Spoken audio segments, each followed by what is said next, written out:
Hey guys, what's up? Tim Queen here, and today we're going to talk about what happens if your LinkedIn engagement is dropping. What steps should you take in order to get back on track?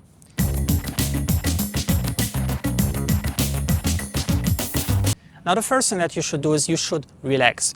Oftentimes, there is a very good reason why your engagement is dropping, and often it's better to have less engagement, but from a better audience. There is many reasons why the engagement might drop. Maybe your content quality has decreased, then you can do something about it. Maybe the LinkedIn algorithm has changed something. Maybe they are prioritizing a different content type at the moment. Then you might run some experiments. Or sometimes the LinkedIn algorithm has learned how to show the right content to the right people. So maybe before it had targeted more people, but those were not your ideal audience. Maybe LinkedIn has figured out that your content would actually be better suited for a smaller audience who is more likely to engage with it.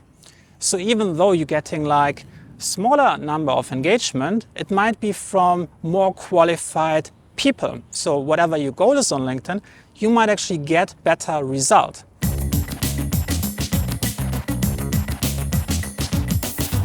And that's really the key point I want to hammer down. It's not about getting likes or comments or shares. You should always have a goal beyond numbers. You should care about how many leads are you going to get, how many sales are you going to make, how many people are you going to sign up for your newsletter, how many people are you going to sign up to donate it to your charity, how many people you might win to partake in like an event.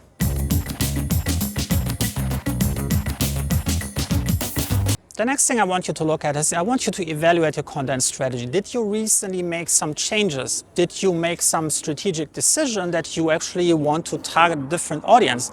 In this case, it's very natural that your engagement will be dropping, and you should embrace that. So let me give you a very specific example. Let's say you are a software developer and you used to post a lot of programmer joke memes on LinkedIn. Now, you might have attracted a lot of people, not necessarily programmers, who just like the funny content that you have shared. And now maybe you're switching, you say, hey, I actually now started a coding school and I want to get more people, more students to sign up for my coding bootcamp. So now your content is changing to attract a different audience. But because you have posted about the programmer jokes for such a long time, you have now a huge percentage of your audience who is interested in the jokes and the memes. So they might not be too excited about your new content, promoting your coding school or creating content that is helpful for people making a decision, if that might be like a career path they might want to follow. So what happens is the people interested in the joke, they will not engage as much as the people who are currently your new ideal audience, who might at some point maybe book a seat in your coding school. So in that case, it's very expected that the engagement will drop, but it's a good thing. In this case, you should double down on this because your new business objective is more important than keeping those people happy. If they don't like it, they might eventually unfollow and say it's not for me. And then you're getting more people who are interested in a coding bootcamp. That's not going to happen like this. You have to be patient. It might take a couple of months until your audience has sufficiently shifted, until LinkedIn is learning what are like some better people to recommend your content to. So just have patience, double down on this content strategy and wait until your audience has adjusted to your new content.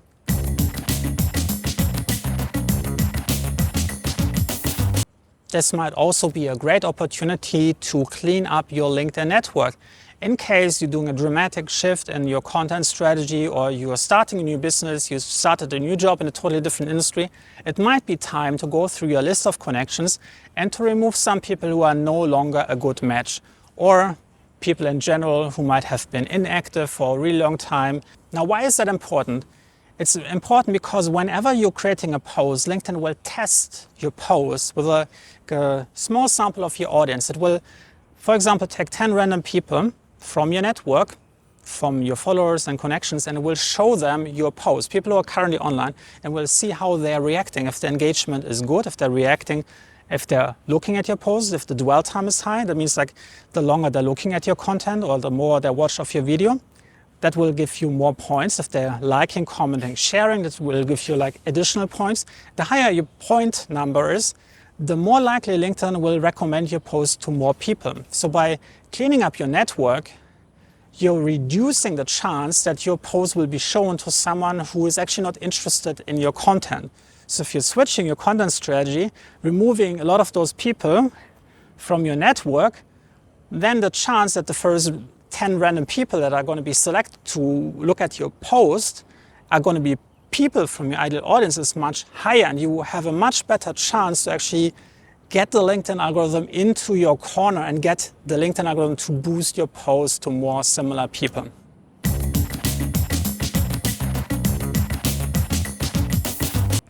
So here are some ways how you can actually get your engagement back up again for your ideal audience. Make sure that you include between 1 and 3 hashtags that are targeting your ideal new niche.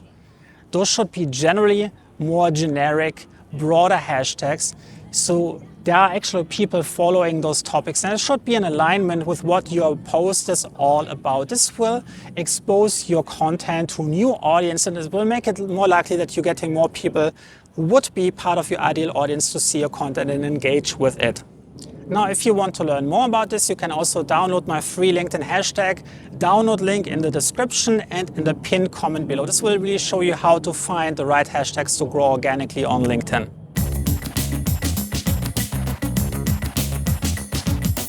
The next thing that you can try is you can experiment with different content formats. Sometimes LinkedIn will introduce a new content type. For example, in the past, you could only share text posts. Then they introduced the possibility to share photos.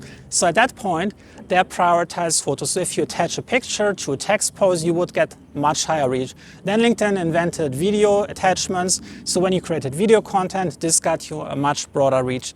Recently, they released documents. If you created documents at that time, it got you bigger reach. Then they created polls, you got bigger reach. And sometimes LinkedIn will just like rebalance different content types depending on how people are reacting to it. Or it might make some adjustments because some people might prefer reading. So LinkedIn might suggest more text-based content to this person and more video-based content to another person. So depending on your audience, you have to do some experiments. You have to figure out like what content type is resonating best with your unique audience. So just create a couple of different content types, upload some videos, create some polls, upload some documents, add some pictures, write some text posts, upload some articles, go live on LinkedIn, and you will notice that you're getting different data points. And this is really unique to every person. I can't give you like a specific formula. Depending on your audience or your ideal audience you're trying to attract, you have to figure out which content type is resonating best with your network.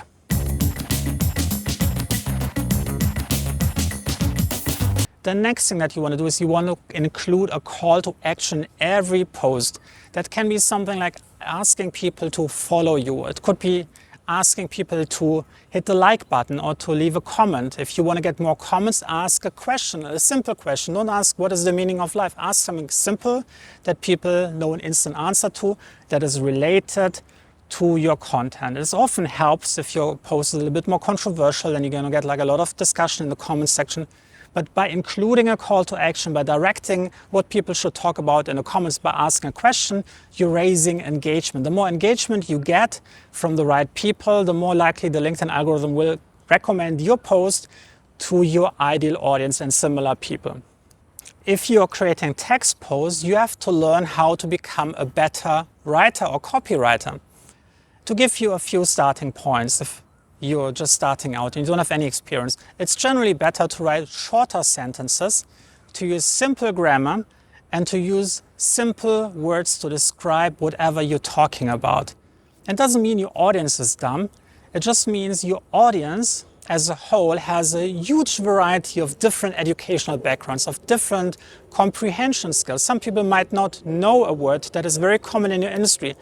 So the thing is, if you're using like a very specific, industry-specific term, this might limit the number of people who might engage with your post. Like, if you can express the same thing in simpler terms, or you could use the specific, very complicated industry term and then write a one-sentence explanation of what that means, you're making your post more inclusive. More people can understand what you're saying, and more people are capable of sharing something insightful in the comments. And this will create more engagement. This is really what you want.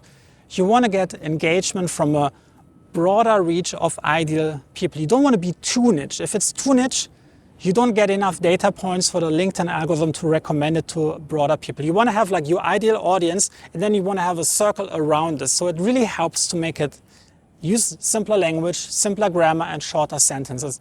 And another bonus tip I would add line breaks in between, really to increase the readability of your content.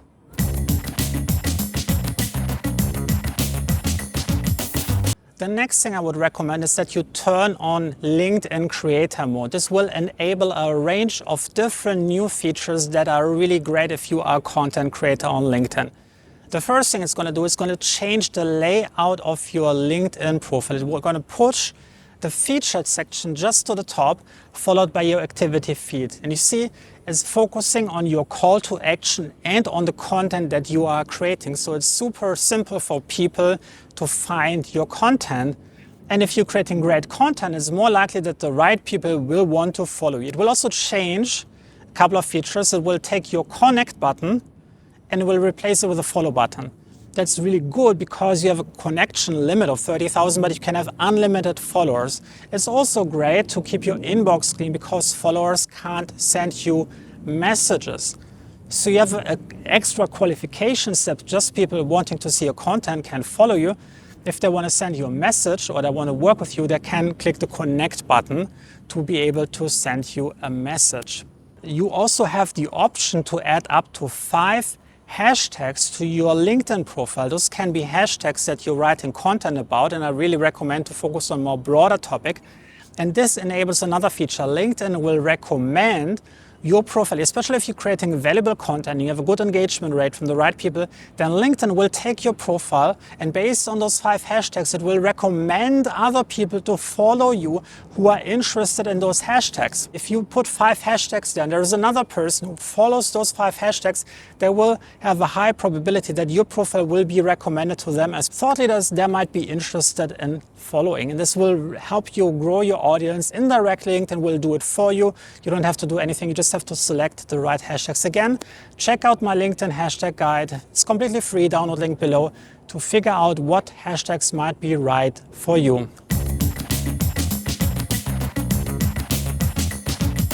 You also get access to additional LinkedIn creator tools. You get access to LinkedIn Creator Analytics, which tells you very detailed how your post is performing. So you can use data to make decisions on like how you're going to improve your content over time.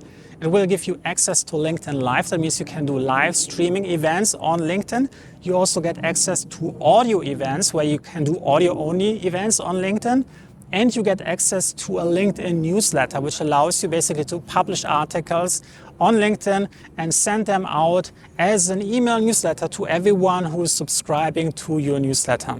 So this is super cool because this will help you create new content formats that are interested and resonating with different audience types. And this really helps you to grow on LinkedIn.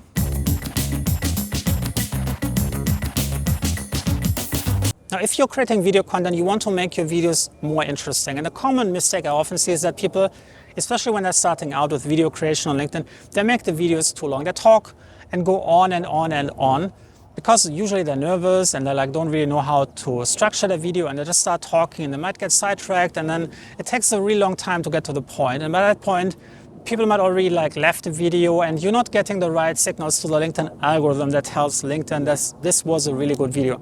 So make your videos shorter, and you can do that by recording your videos multiple times until you feel that you're actually getting the most important points across.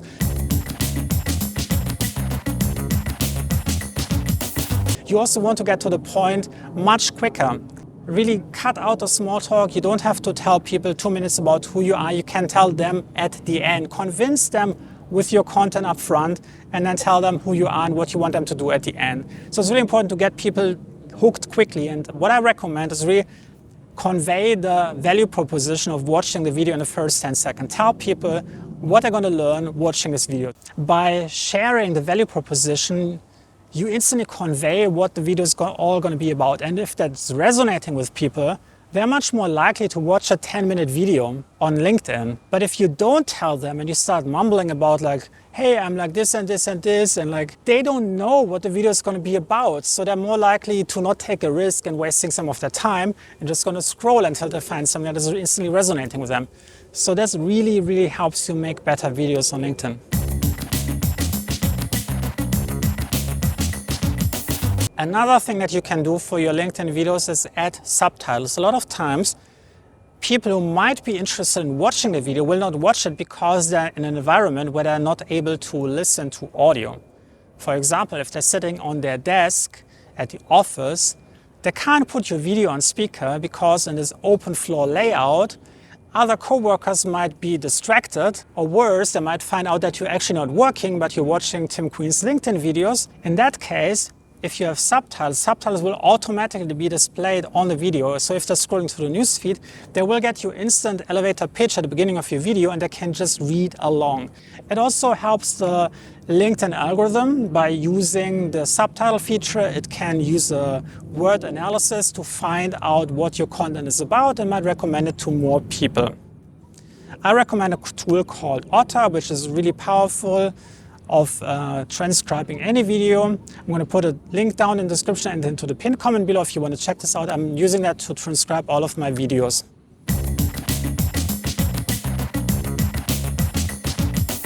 It also helps to actually write a summary of what your video is about or the best tips of your video and the text description of your video, so they can also read it. So you're getting people from all rounds of life, people working from home who can listen to your audio, people at work who can't let anyone know that they're distracted from work, and people who might have a hearing disability all consume your content.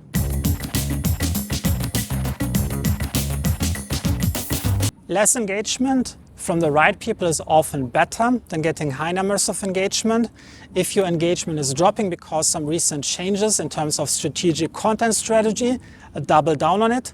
It will take a couple of months for the audience to shift. Long-term business strategic decisions are much more important than short-term gains that might not get you to your long-term vision. You can use hashtags to grow your audience organically by the right people. You should learn how to write better text by making it shorter, simpler grammar, simpler words, make your videos interesting, shorter videos, get to the point really quickly in the first 10 seconds, and add subtitles and add a video description. And you're going to get much more engagement from the right people, and this will really help you get your engagement back, but the right way from the right people. Now, if you want to learn how to build a complete LinkedIn strategy from scratch that will help you to become a thought leader on LinkedIn, also check out my LinkedIn Accelerator program. I'm going to put the link down in the description and into the pinned comment below. You can also download my free LinkedIn hashtag guide. And if you want to get more videos about LinkedIn, make sure that you subscribe, turn the notifications on, and smash the like button. And I'll see you in the next one. Bye.